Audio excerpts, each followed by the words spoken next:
ایک یقین ہوتا ہے اور ایک بھروسہ ہوتا ہے۔ یقین اور بھروسے میں بڑا فرق ہے۔ آج کے دور میں آپ دیکھیں، اس پرفتن دور کے اندر ہماری اور آپ کی حالت کیسی ہوتی چلی جا رہی ہے۔ میں ایک مثال آپ کو دیتا ہوں، بڑی اچھی مثال ہے، آپ کے سمجھ میں آئے گی بخوبی۔ دیکھیں، ایک شخص ہے جو رسی پر چلتا ہے۔ اس نے ایک مرتبہ دوسری منزل کے اوپر رسی باندھی اور ادھر دوسری منزل کے اوپر رسی باندھی، اس رسی پر چلنا شروع کر دیا اور آرام سے چل رہا ہے، بے خوف چل رہا ہے، مگر رسی پر چلتے وقت اس کے پاس اس کا اپنا ایک بیٹا بھی تھا جس کو اس نے کاندھے پر بٹھایا ہوا تھا۔ جب لوگوں نے یہ منظر دیکھا تو ایک ہجوم وہاں پر اکٹھا ہوا کہ اتنی بڑی اونچی عمارت کے اوپر رسی باندھ کر کے ایک باپ چل رہا ہے اور اس کے کاندھے پر ایک بچہ بیٹھا ہوا ہے، بے خوف بچہ بھی بیٹھا ہے اور باپ باقاعدہ چل رہا ہے۔ لوگوں نے بڑے ہجوم کے ساتھ دیکھا اور دیکھتے رہ گئے کہ یہ کیا کلا ہے کہ ایک رسی، چھوٹی سی رسی کے اوپر وہ چل رہا ہے اور چلتے چلتے اس نے ایک منزل سے دوسری منزل تک پہنچ جاتا ہے۔ جیسے ہی دوسری منزل پر وہ پہنچا، لوگوں نے تالیاں بجائیں، خوشی کا اظہار کیا، مبارکبادیں پیش کی کہ تو نے چل دیا، بہت اچھا چلا۔ جب مبارکبادیں پیش کی تو وہ شخص جو اس منزل سے اس منزل تک آ چکا تھا رسی کے اوپر، وہ کھڑے ہو کر کے رونے لگا۔ لوگوں نے پوچھا روتا کیوں ہے؟ کہتا مجھے واپس بھی جانا ہے رسی پر، مجھے ڈر لگ رہا ہے، بتاؤ میں جا پاؤں گا یا نہیں جا پاؤں گا؟ لوگوں نے کہا ہمیں یقین ہے تم چلے جاؤ گے، ہمیں پورا یقین ہے تم جا سکتے ہو اور جیسے تم آئے ہو ویسے ہی چلے جاؤ گے۔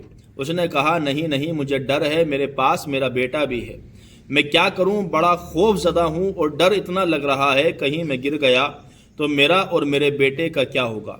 تمام لوگ نیچے سے کھڑے ہو کر کے اس کی ہمت کی داد دیتے ہیں، اس کا حوصلہ افزائی کرتے ہیں، اس کو حوصلہ افزائی کرتے ہوئے کہتے ہیں ہمیں پختہ یقین ہے، ہم کہتے ہیں کہ تم بلا خوف اور بنا خطر جیسے آپ چل کر کے آئے ہو ویسے ہی ادھر سے ادھر بھی چلے جاؤ گے۔ یہ باتیں جب کہیں اس شخص نے سننے کے بعد اس شخص نے کہا اگر تم لوگوں کو پختہ یقین ہے اور تمہیں بھروسہ ہے کہ میں ادھر سے ادھر جا سکتا ہوں تو میری ایک شرط ہے، میں آپ سے ایک بات کہنا چاہتا ہوں۔ لوگوں نے کہا بتاؤ کیا بات ہے؟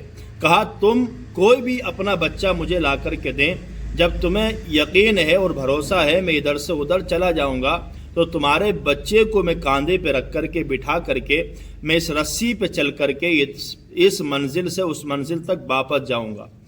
لوگوں نے جب یہ سنا، اپنے بچے کی باری آئی تو لوگ سن کر کے ہکا بکا رہ گئے، کسی نے کوئی جواب نہیں دیا، سب نے اپنی گردنوں کو نیچے کر لیا۔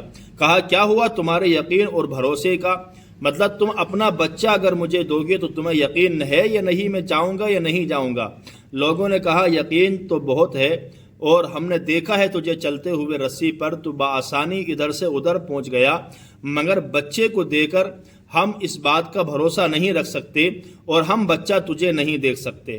اللہ اکبر! تو دیکھا آپ نے، یہ ایک مثال اس طریقے سے ہے اور اس سے بات سمجھ میں آتی ہے کہ ہمیں اور آپ کو اللہ تبارک و تعالیٰ پر یقین تو ہے مگر اس پر بھروسہ نہیں ہے۔ اللہ اکبر! آج کے دور کی بات کرتا ہوں، تھوڑی پریشانی آتی ہے تو اللہ اکبر ہم کیا نازیبا کلمات اپنی زبان سے نکال کر کے اللہ اکبر ہم بول دیا کرتے ہیں۔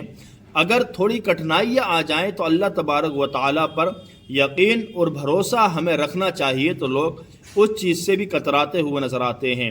آج دیکھیں کیسا کشمکش کا دور ہے، انسان اللہ کو مانتا ہے، جانتا بھی ہے، مگر اس پر پورا پختہ یقین نہیں کرتا ہے۔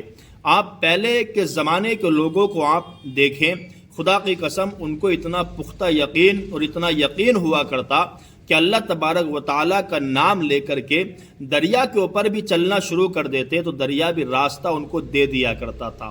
اس کو یقین اور اس کو بھروسہ کہا جاتا ہے۔ یقین تو خدا پر ہے مگر بھروسہ نہیں کرتے۔ میں آپ سے یہی گزارش کروں گا، وہ رب تبارک و تعالیٰ ہے جس نے ساری کائنات کو پیدا فرمایا، اس پر یقین بھی ہو اور بھروسہ بھی ہو، اور یہ خیال ضرور کیا کریں کہ جس رب تبارک و تعالیٰ نے ہمیں پیدا کیا ہے ایک نہ ایک دن وہ ہمیں اس دنیا سے اس دنیا میں بھی بھیجنے پر قادر ہے، اور ہمیں اس دنیا کو چھوڑ کر کے ایک نہ ایک دن جانا ہی ہے۔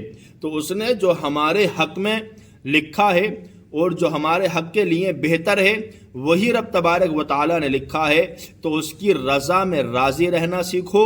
ہر حال میں اللہ تبارک و تعالیٰ پر پورا پختہ یقین اور بھروسہ رکھیں۔